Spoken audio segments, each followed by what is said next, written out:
ರಾಜ್ಯ ಕಾಂಗ್ರೆಸ್ನಲ್ಲಿ ಬಣಬಡಿದಾಟ ನಿಲ್ಲೋ ಹಂಗೆ ಕಾಣಿಸ್ತಾ ಇಲ್ಲ. ಡಿಕೆಶಿ ಇನ್ನೂ 20ರಿಂದ 25 ವರ್ಷ ರಾಜಕೀಯ ಮಾಡ್ತಾರೆ ಅಂತೇಳಿ ಜಿಸಿ ಚಂದ್ರಶೇಖರ್ ಹೇಳಿದ್ದಾರೆ. ಡಿಕೆಶಿ ಪರ ಕೆಪಿಸಿಸಿ ಕಾರ್ಯಾಧ್ಯಕ್ಷ ಜಿಸಿ ಚಂದ್ರಶೇಖರ್ ಮತ್ತೊಮ್ಮೆ ಬ್ಯಾಟ್ ಬೀಸಿದ್ದಾರೆ. ನನ್ನ ನಾಯಕತ್ವದಲ್ಲಿಯೇ ಮುಂದಿನ ಚುನಾವಣೆ ಅಂತೇಳಿ ಡಿಸಿಎಂ ಡಿಕೆ ಶಿವಕುಮಾರ್ ಹೇಳಿದ್ರಲ್ಲ, ಅದಕ್ಕೆ ಬಹುಪರಾಕ್ ಅಂದಿದ್ದಾರೆ. ಈ ಮೂಲಕ ರಾಜ್ಯ ಕಾಂಗ್ರೆಸ್ನಲ್ಲಿ ಬಣ ರಾಜಕಾರಣ ಮತ್ತಷ್ಟು ತಾರಕಕ್ಕೇರೋ ಹಾಗೆ ಕಾಣಿಸ್ತಾ ಇದೆ. ಸದ್ಯಕ್ಕೆ ಈಗ ಅವರು ಅಧ್ಯಕ್ಷರಿದ್ದಾರೆ, ಕೆಪಿಸಿಸಿ ಅಧ್ಯಕ್ಷರಾಗಿದ್ದಾರೆ. ಈಗ ಅವರು ಅಧ್ಯಕ್ಷರು ಹಂಗೆ ಹೇಳೋದ್ರಲ್ಲಿ ತಪ್ಪೇನಿಲ್ಲ.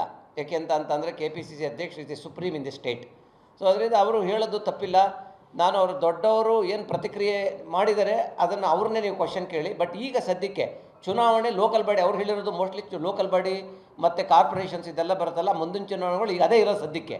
ಅದನ್ನು ಅವ್ರ ನೇತೃತ್ವದಲ್ಲಿ ಹೋಗ್ತೀವಿ ಅಂತ ಹೇಳಿದರೆ ಅದು ಗ್ಯಾರಂಟಿ, ಅದು ಅವ್ರ ನೇತೃತ್ವದಲ್ಲಿ ನಾವು ಮಾಡ್ತೀವಿ. ಇದು ಜಿಸಿ ಚಂದ್ರಶೇಖರ್ ಅವರ ಮಾತು. ಇವರು ಕೆಪಿಸಿಸಿಯ ಕಾರ್ಯಾಧ್ಯಕ್ಷರು. ಮೊನ್ನೆ ರಾಜಣ್ಣ ಅವರು 2 ಕೊಂಬಿದೆಯಾ ಅಂತ ಕೇಳಿದ್ರಲ್ಲ, ಅದು ಇವರಿಗೇನೆ. ಈಗ ಅವರು ಡಿಸಿಎಂ ಡಿಕೆ ಶಿವಕುಮಾರ್ ಪರವಾಗಿ ಮತ್ತೊಮ್ಮೆ ಬ್ಯಾಟ್ ಬೀಸುವಂತಹ ಕೆಲಸವನ್ನು ಮಾಡ್ತಾ ಇದ್ದಾರೆ.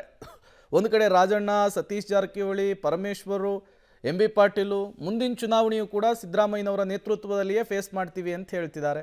ಮತ್ತೊಂದು ಕಡೆ ಡಿಸಿಎಂ ಡಿಕೆ ಶಿವಕುಮಾರ್ ಅವರು ನನ್ನ ನಾಯಕತ್ವದಲ್ಲಿಯೇ ಮುಂದಿನ ಎಲೆಕ್ಷನನ್ನು ಫೇಸ್ ಮಾಡ್ತೀವಿ ಅನ್ನುವಂತಹ ಮಾತನಾಡ್ತಿದ್ದಾರೆ. ಅದಕ್ಕೆ ಪರ ವಿರೋಧದ ಹೇಳಿಕೆಗಳು ಪಕ್ಷದಲ್ಲಿಯೇ ಉಲ್ಬಣ ಆಗ್ತಾ ಇದೆ. ಅಧಿಕಾರಕ್ಕೆ ಬಂದು 2 ವರ್ಷ ಆಗಿದೆ, ಇನ್ನು 3 ವರ್ಷ ಇದೆ. ಆಗಲೇ ಮುಂದಿನ ಚುನಾವಣೆಯ ವಿಚಾರಕ್ಕೆ ರಾಜ್ಯ ಕಾಂಗ್ರೆಸ್ನಲ್ಲಿ ಜೋರು ಚರ್ಚೆ ಆಗ್ತಾ ಇರುವಂಥದ್ದು, ಪರ ವಿರೋಧದ ಹೇಳಿಕೆಗಳು ಕೂಡ ದಾಖಲಾಗ್ತಾ ಇರುವಂಥದ್ದು. ಇದು ಎಲ್ಲಿಗೆ ಹೋಗಿ ನಿಲ್ಲುತ್ತೆ ಅನ್ನೋದನ್ನು ಕಾದು ನೋಡಬೇಕು. ಒಂದು ಕಡೆ ಮಲ್ಲಿಕಾರ್ಜುನ್ ಖರ್ಗೆ ಅವರು ತೆಪ್ಪು ಕೂತ್ಕೊಬೇಕು, ತಮ್ಮ ಕೆಲಸ ನೋಡ್ಕೊಬೇಕು ಅಂತ ಹೇಳಿದ್ರು ಕೂಡ ಬ್ಯಾಟ್ ಬೀಸುವಂತಹದ್ದು ಮುಂದುವರಿತಾನೇ ಇದೆ.